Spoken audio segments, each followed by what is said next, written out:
Hai, halo teman-teman, ketemu lagi dengan saya Rustanto, pemilik furniture Rapi. Apa kabar semuanya? Harapan saya semuanya selalu sehat dan banyak rezeki. Nah, untuk video kali ini saya akan mengajak teman-teman untuk melihat proses finishing meja makan kayu trem besi dengan menggunakan bahan propan poliuretan atau disebut juga bahan finishing anti gores. Namun meskipun demikian tidak dianjurkan digores menggunakan benda-benda tajam, tetapi lebih melainkan tahan terhadap goresan-goresan kecil seperti kuku dan lain-lain. Nah, kalau teman-teman pernah bertamu ke rumah orang atau sedang berada di suatu tempat dan sering tangan kita usil, secara gak sadar kuku kita menggores-menggores tanganan furniture yang kita duduki, nah itu dia salah satu solusi terbaik untuk bahan finishingnya. Karena bahan finishing ini akan sangat tahan terhadap goresan-goresan kuku. Untuk meja makan ini pesanan dari salah satu pembeli saya, yaitu Pak Haji Tommy di Tangerang. Beliau sudah order yang kedua ini, itu artinya order yang pertama sangat puas dengan hasilnya. Untuk meja makan ini dengan ukuran panjang 220 cm, lebarnya 80-90 cm, dan tinggi 80 cm. Dengan dua bangku panjang 220 cm, lebar 40 cm, dan tinggi 45 cm. Kemudian dua bangku pendek dengan panjang 80 cm, lebar 40 cm, dan tinggi 45 cm. Nah, setelah selesai dari proses produksi, maka ada beberapa tahapan yang harus dan wajib kita lakukan supaya hasil dari finishingannya nanti benar-benar maksimal dan pembelinya puas. Untuk yang pertama adalah proses treatment obat anti hama untuk meja kayu trem besi yang bagian pinggir-pinggir kayu yang alami atau yang kayu muda, wajib hukumnya untuk ditreatment obat anti hama karena bagian pinggir ini sangat rawan dimakan hama kayu. Nah, untuk proses treatment obat anti hama ini kalau di furniture Api menggunakan obat anti hama khusus, yaitu ada Lantrax, DTM Wood Protectant, dan ada beberapa obat anti hama racikan sendiri yang nggak bisa saya sebutkan namanya. Karena ini adalah ramuan yang saya dapatkan ketika masih bekerja ikut orang asing di gudang furniture ekspor. Untuk treatment obat anti hama ini biasanya dilakukan sampai 3 kali tahapan penguasan dengan bantuan panas sinar matahari. Untuk panas sinar matahari ini diperlukan hanya untuk membantu proses percepatan peresapan bahan obat anti hama ke dalam kayu. Nah, setelah proses treatment obat anti hama selesai dan kayu benar-benar kering, maka langkah selanjutnya adalah proses amplas gerinda. Untuk amplas gerinda ini dilakukan oleh ahli yang sudah berpengalaman karena perlu skill khusus supaya hasil amplasan gerinda tidak bergelombang. Karena kalau finishing clear gloss nanti akan sangat kelihatan kalau hasilnya bergelombang. Untuk proses amplas gerinda ini dilakukan 2 kali tahapan. Yang pertama menggunakan amplas nomor 150 dan nanti dihaluskan menggunakan amplas nomor 400. Untuk proses pengamplasan gerinda ini situasional tergantung kondisi kayunya. Untuk beberapa kondisi bisa saja amplas gerinda bisa dilakukan sampai 3 kali tahapan. Untuk bagian sudut-sudut kayu, amplas gerindanya menggunakan amplas kitiran yang sudah dimodifikasi supaya di sudut-sudut kayu tidak ada yang tajam, sehingga aman saat bersentuhan dengan kulit. Ini juga sebagai ciri khas dari furniture Api bahwa setiap produk furniturnya bagian-bagian sudut tidak ada yang tajam. Bahkan di setiap bagian-bagian sudut diloter menggunakan mata loter overbit round 5 mm. Nah, yang tidak kalah penting adalah bagian-bagian top yang perlu dan wajib banget harus rata, maka penghalusannya tidak boleh menggunakan amplas gerinda. Karena meskipun ahli di bidang amplas gerinda, nanti ditakutkan hasilnya tidak rata secara maksimal. Nah, untuk bagian top di furniture Api, wajib hukumnya untuk menggunakan mesin amplas bell sander Makita. Untuk mengaplikasikannya, pengamplasan ini bisa sampai 3 kali tahapan grade amplasnya. Dan untuk arah pengamplasan juga dilakukan dengan sistem arah horizontal dan arah vertikal dari top meja. Supaya bagian top meja benar-benar rata dan halus.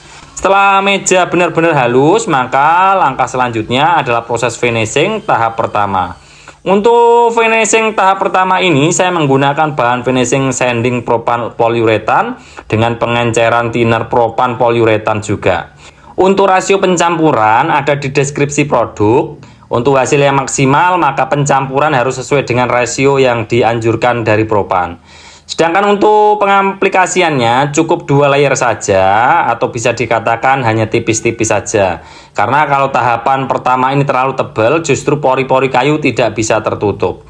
Setelah semua sudah disanding tahap pertama, maka kita tunggu sampai benar-benar kering dan kemudian kita amplas menggunakan mesin amplas sampai nandes. Dengan proses pengamplasannya perlu benar-benar ditekan. Untuk pengamplasan memang harus pakai mesin amplas karena tekstur dari hasil bahan finishing ini luar biasa sangat keras. Nah, setelah diamplas sampai benar-benar nandes, maka langkah selanjutnya adalah sanding propan poliuretan tahap yang kedua.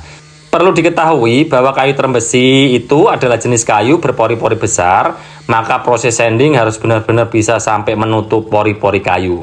Untuk tahapan kedua ini bisa sampai 3 atau 4 kali layer, sedangkan proses pertama wajib hanya 2 kali layer. Setelah semuanya disanding, kemudian kering dan tahapan pengamplasan diulang lagi seperti tahapan yang pertama. Langkah selanjutnya adalah pewarnaan. Untuk pewarnaan hanya untuk bagian pinggir-pinggir kayu, yang bagian putih saja yang saat tahap awal kita treatment obat anti hama. Tujuannya hanya untuk menyamarkan supaya antara warna kayu yang tua dan bagian yang putih tidak terlalu mencolok warnanya. Langkah ini sebetulnya situasional tergantung selera. Misalkan tidak diwarna pun tidak jadi masalah.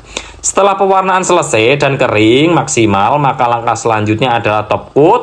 Untuk top coat saya menggunakan top coat propan poliuretan clear gloss yang untuk indoor warna oranye. Jadi propan poliuretan itu ada 2 jenis, untuk indoor dan outdoor.